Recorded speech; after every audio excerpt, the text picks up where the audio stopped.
Bonjour mes amis.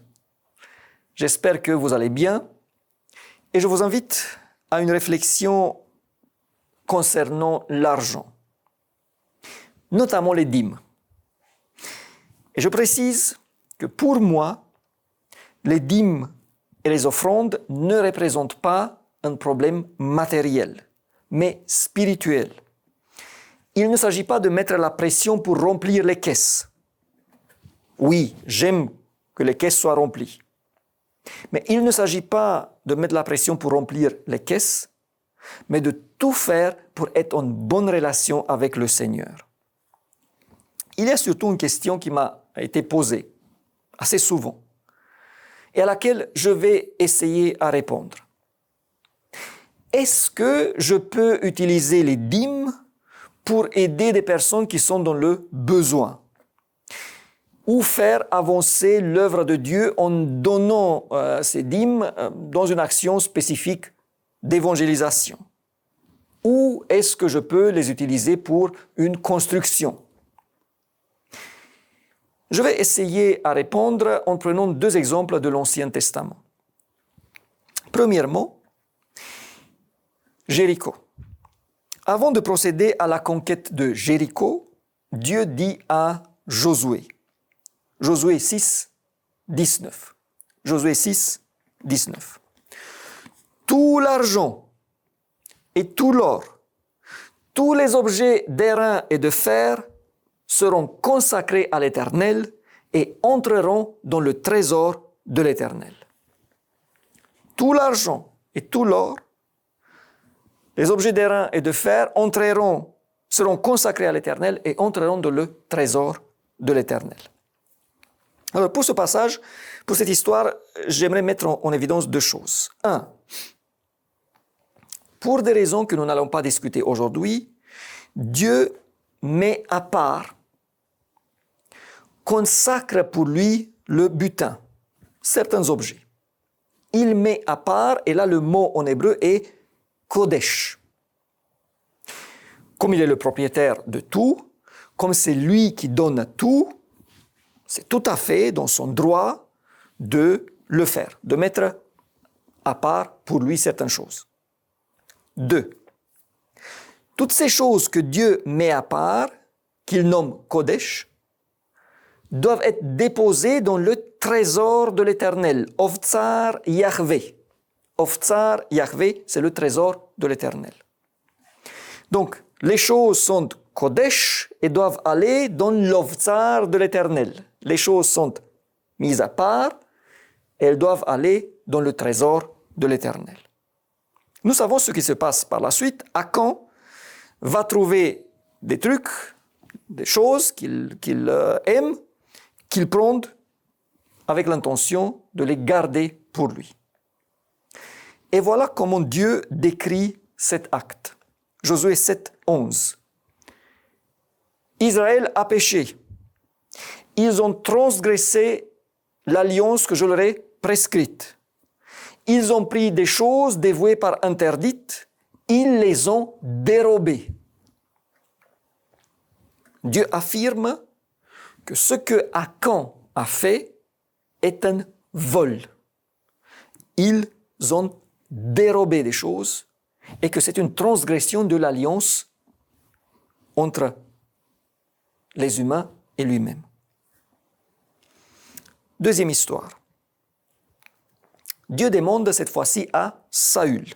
1 Samuel 15, 3. 1 Samuel 15, 3. Va maintenant, frappe Amalek et dévoue par interdit tout ce qui lui appartient. Il s'agit toujours de consacrer le butin à l'Éternel. Mais cette fois-ci, il doit être détruit et non pas déposé dans le trésor. Le mot hébreu qui apparaît ici est haram. Saül fait un peu comme Akan. Il garde les meilleurs animaux. Et quand Samuel le confronte, il s'excuse en disant que ces animaux sont pour les offrir en sacrifice au Seigneur. Et la réponse du prophète est cinglante.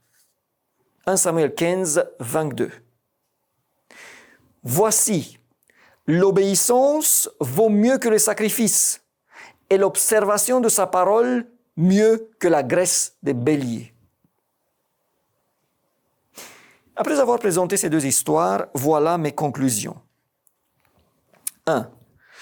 Quand Dieu demande que quelque chose soit Kodesh, ça veut dire soit mis à part pour lui, et que cela doit aller dans l'Ovtsar, dans le trésor de l'Éternel, dans la maison du trésor qu'il a établi, alors il y tient vraiment.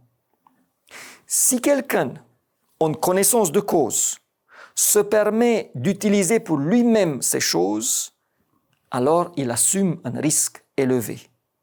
Car Dieu ne semble pas plaisanter dans ce domaine.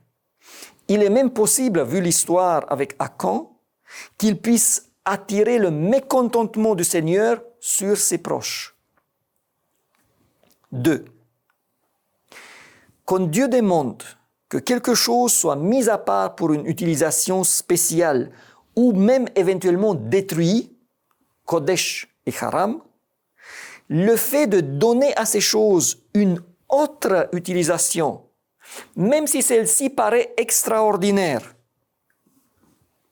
pour les démunis, pour les orphelins, pour construire ou pour faire fonctionner une église, alors le mécontentement de Dieu est sûr. Car l'obéissance vaut mieux que...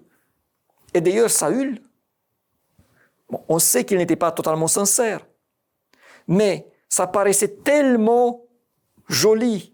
Ces animaux, on les a pris pour les offrir en holocauste à l'Éternel. Non, dit le prophète inspiré par le Seigneur. L'obéissance vaut mieux que toute autre chose. Et maintenant, je vous invite à lire deux passages que vous connaissez probablement et qui concernent cette fois-ci les dîmes. Premièrement, Lévitique 27. Lévitique 27, et là le verset 30. Toute dîme de la terre, soit des récoltes de la terre, soit du fruit des arbres, appartiennent à l'Éternel. C'est une chose consacrée à l'Éternel. Là, nous avons le mot Kodesh. Le Seigneur dit, les dîmes sont Kodesh, mises à part pour l'Éternel. Comme ce fut le cas avec le butin à Jéricho. Et le deuxième texte, Malachie 3, 10. Apportez à la maison du trésor toutes les dîmes. Apportez à la maison du trésor toutes les dîmes. Et ici, nous avons le mot Ovtsar. Et oui, c'est le même mot que dans le passage que nous avons lu dans le livre de Josué. Et maintenant, voilà l'enseignement. Mais je répète encore une fois ce que j'ai dit au début. C'est très important. Il ne s'agit pas d'un problème matériel, mais de ma relation avec mon Créateur. Si je suis en connaissance de cause et je retiens les dîmes pour ma propre utilisation, là je suis dans la situation d'Akan. Si je suis en connaissance de cause et j'utilise les dîmes pour plein de choses louables, mais non selon l'ordonnance du Seigneur, alors je suis dans la situation de Saül. Mes amis, notre Dieu n'a pas besoin de notre argent. Il n'est pas plus riche quand on lui donne des choses et il ne s'appauvrit pas quand on les retient. Mais Dieu tient à notre obéissance. Dieu tient à notre confiance. Dieu tient à notre amour envers lui. Et à travers des dîmes que je donne entièrement là où il le demande, entièrement et là où il le demande, je montre que c'est lui le Seigneur de ma vie et que mon cœur lui appartient entièrement. Et à cela, il tient beaucoup. Au revoir mes amis et à la prochaine.